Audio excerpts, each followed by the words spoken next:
The first is Jenny Lang with Creative Play in my Chiapas classroom. Um, is, um, so Jenny, it is all yours. Great. Can you hear me well? Yes. Fantastic. So I'm really excited to be here this evening to share with everybody what I've been doing here in Chiapas, Mexico. I'm not sure if everyone is familiar where Chiapas is. It's in the southernmost state of Mexico, very near the Guatemala border. And I've been here the past year teaching. I work at a university, but I don't work with only college age students. I work with children all the way up to through college students and even some adults. And I have a variety of age levels that I work with. Um, my personal background is originally I'm from Minneapolis and I do a lot of teaching of violin and viola. I have Suzuki background, and the last 4 years or so I've gotten very involved with Delcros and very passionate about it. So I wanted to, before I get started, I wanted to thank the virtual Delpros community for all of the master classes that I've been able to participate in and integral steps as well. Without the support, I would not have been able to see so many enriching master classes that have given me a lot of ideas for my teaching. So without further ado, I'll just get right into my presentation. So there are a lot of things that I do to make classes more playful. And all of our classes, many of them are still online here in Chiapas.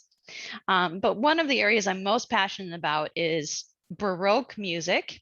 And in the last couple of years, Baroque dance.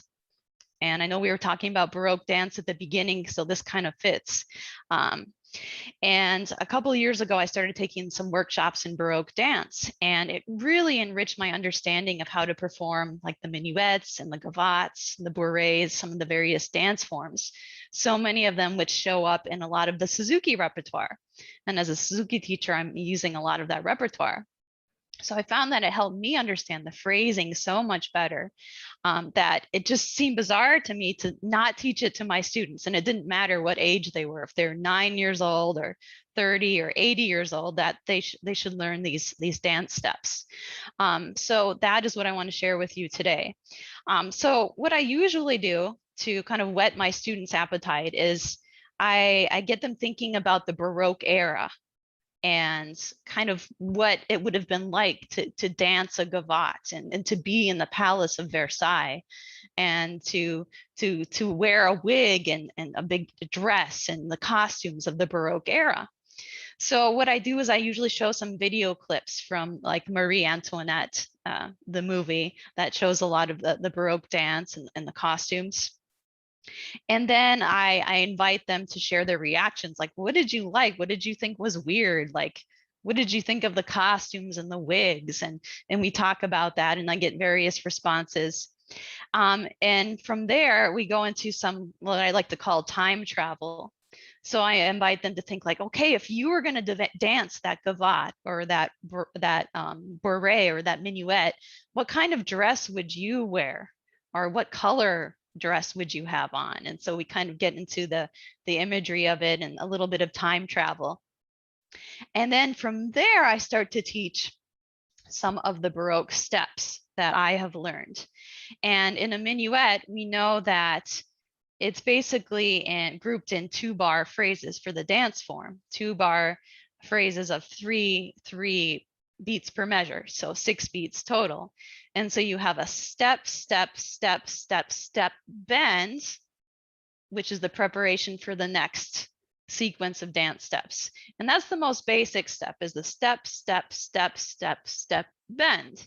So in a minuet that would be very familiar to all of you, it would go da da da da da da dum bum ba da da da da da dum bum. And I show this to my students with my hands because it's easier to see in a Zoom window or in a Google Meet window. And once they get comfortable with that, then we move it over to the feet. And I lower my camera and we have some fun and we work with the feet. And once we've done this a couple of sessions, I open it up a little bit because I don't want them to get confined into just using their hands or their feet.